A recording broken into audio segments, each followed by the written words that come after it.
dan masih dalam lindungan Allah Subhanahu wa Ta'ala.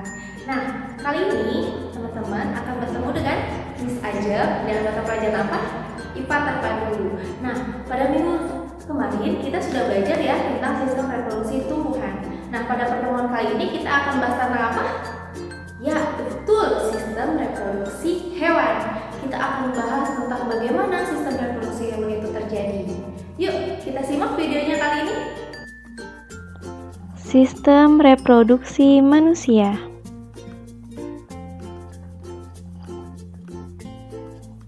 Reproduksi vegetatif pada hewan atau aseksual, yaitu reproduksi vegetatif pada hewan umumnya terjadi pada Avertebrata, tidak mempunyai tulang belakang dan hanya melibatkan alat reproduksi satu induk.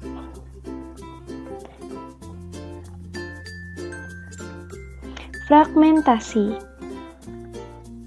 Fragmentasi berasal dari kata fragment yang berarti bagian-bagian. Individu baru yang terbentuk dari bagian tubuh yang terbagi-bagi. Contohnya adalah cacing planaria. Ini merupakan cacing planaria yang sudah terbagi-bagi. Kita lihat. Awalnya cacing itu utuh, lalu terbagi menjadi 3 bagian. Kepala, bagian tengah, dan bagian ekor. Ketika kepala dan bagian ekor terpisah, maka bagian kepala bisa tumbuh sebagai individu baru dan ekor pun sama, bisa tumbuh menjadi individu baru. Ini adalah contoh cacing planaria asli. Pembentukan tunas. Sama seperti tumbuhan, tunas pada hewan berasal dari tumbuhan induk.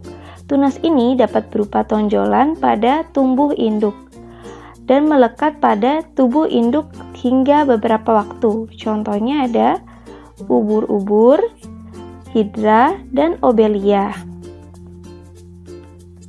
Ini contohnya. Pada obelia, foto ketiga, kita bisa lihat ada tunasnya. Kemudian obelia itu keluar dari tunasnya dan dia pun bereproduksi. Yang selanjutnya adalah partenogenesis. Partenogenesis adalah bentuk reproduksi aseksual atau tanpa kawin pada hewan di mana hewan tersebut memproduksi sel telur yang berkembang tanpa melalui proses fertilisasi. Contohnya adalah kecoa dan lebah.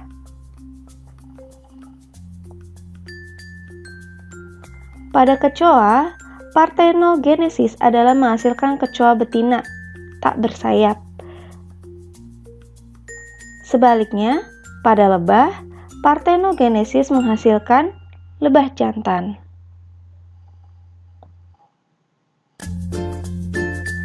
Reproduksi generatif pada hewan atau seksual.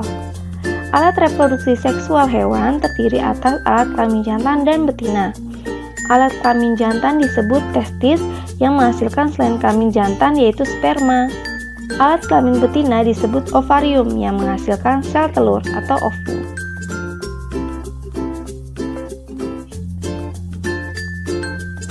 Pembentukan sel kelamin jantan dan betina.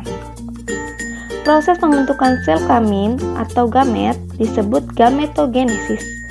Gametogenesis pada hewan dibedakan menjadi pembentukan selain kelamin jantan dan pembentukan sel kelamin betina. Ini merupakan contoh dari sel kelamin jantan karena terdapat contoh dari sperma. Dan yang selanjutnya ada sel kelamin betina karena terdapat sel telur di dalamnya.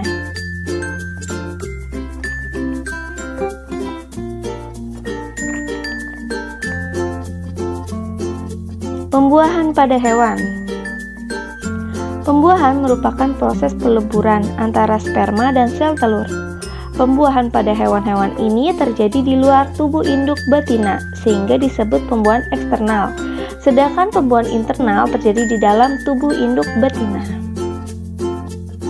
Contohnya ada katak dan tikus. Pada pembuahan eksternal, induk betina melepaskan sel-sel telur yang sangat banyak ke dalam air. Contohnya adalah katak. Nah, pembuahan internal contohnya adalah tikus, karena di dalam tubuh induk betina.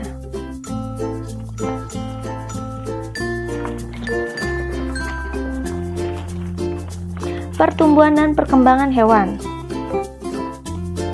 Pertumbuhan adalah pertambahan ukuran dan jumlah sel yang mengakibatkan bertambahnya besaran ukuran tubuh makhluk hidup. Perkembangan merupakan proses menuju kedewasaan yang ditandai dengan terspesialisasinya sel-sel menjadi struktur dan fungsi tertentu. Ini contoh perkembangan dan pertumbuhan ya. Ukurannya menjadi lebih besar ya, jadi bertumbuh lebih besar, yaitu tumbuh tingginya bertumbuh. Kemudian fungsinya juga yang tadinya kucing kecil menjadi kucing remaja dan kemudian menjadi kucing dewasa.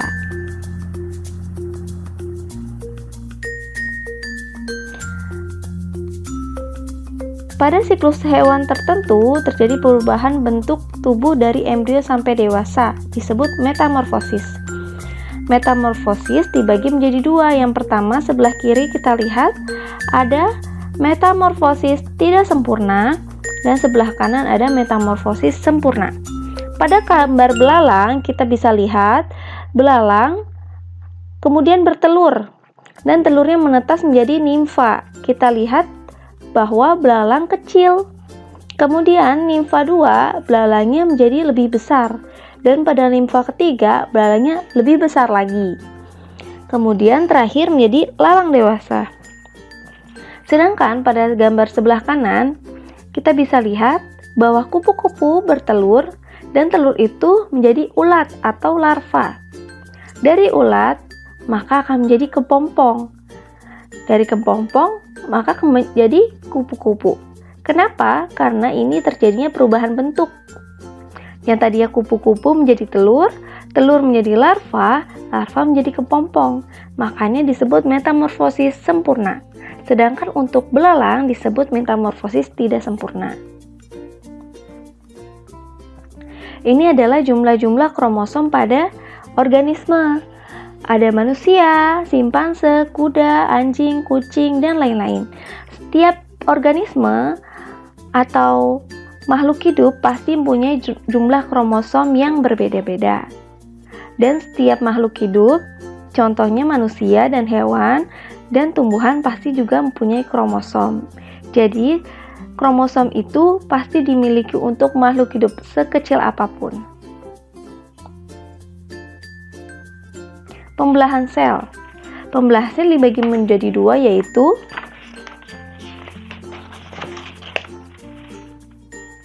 mitosis merupakan pembelahan sel menjadi 2 sel baru dengan jumlah kromosom sel anak sama.